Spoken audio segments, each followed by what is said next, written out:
आज हम बात करेंगे उच्च माध्यमिक परीक्षा 2026 मॉडल पेपर सब्जेक्ट अकाउंटेंसी। तो सबसे पहले खंड ए आता है। इसका पहला प्रश्न बहुविकल्पी प्रश्न होगा। तो पहला एमसीक्यू, साझेदारी की परिभाषा भारतीय साझेदारी अधिनियम के अनुसार किस में बताया गया है? 1932 के अनुभाग 4, बी ऑप्शन सही होगा। दूसरा प्रश्न, साझेदारों के मध्य लाभ हानि विभाजन हेतु बनाया जाने वाला खाता है लाभ एवं हानि विनियोग खाता, बी ऑप्शन सही होगा। तीसरा प्रश्न, साझेदार द्वारा किए गए त्याग की गणना निम्न प्रकार से की जा सकती है। लाभ में पुराना भाग बराबर लाभ में नया भाग, ए ऑप्शन सही होगा। चौथा प्रश्न, ए और बी साझेदार हैं और 2:1 के अनुपात में लाभ विभाजित करते हैं। वे स को 1/3 भाग के लिए प्रवेश देते हैं। त्याग अनुपात होगा 1:1, ए ऑप्शन सही होगा। पांचवा प्रश्न, सेवानिवृत्त साझेदार को रोकड़ में पूर्ण भुगतान करने पर प्रविष्टि की जाती है।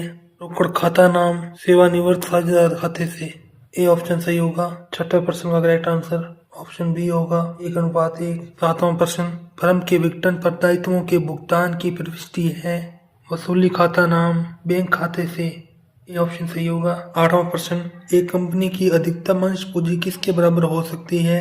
अधिकृत पूंजी के बराबर, ए ऑप्शन सही होगा। 9वें प्रश्न का करेक्ट आंसर ऑप्शन डी होगा 12%। 10वां प्रश्न, ऐसे ऋण पत्र जो ब्याज की कोई दर वहन नहीं करते हैं कहलाते हैं न्यूनतम कूपन दर ऋण पत्र, डी ऑप्शन सही होगा।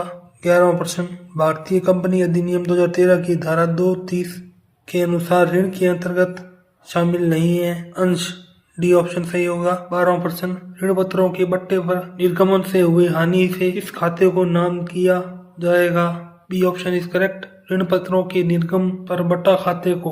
13वां प्रश्न, एक व्यवसायिक संस्था का सुरक्षा की दृष्टि से अनुकूल ऋण क्षमता अनुपात माना जाता है 1:2, ए ऑप्शन सही होगा। 14वां प्रश्न, चालू अनुपात की गणना कीजिए।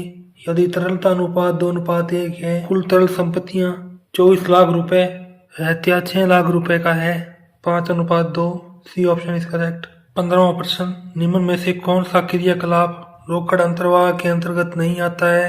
कर्मचारियों को वेतन का भुगतान, ए ऑप्शन सही होगा।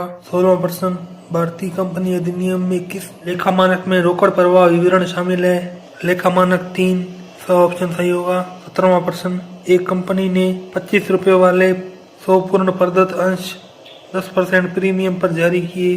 प्रीमियम की राशि के लेखांकन के लिए ₹250 से प्रतिभूति प्रीमियम खाता जमा किया जाएगा, स ऑप्शन इज करेक्ट। 18वां प्रश्न, निम्न में से गैर चालू संपत्ति है भवन, डी ऑप्शन सही होगा। दूसरा प्रश्न, रिक्त स्थानों की पूर्ति कीजिएगा है। पहला प्रश्न, समतांशधारियों को।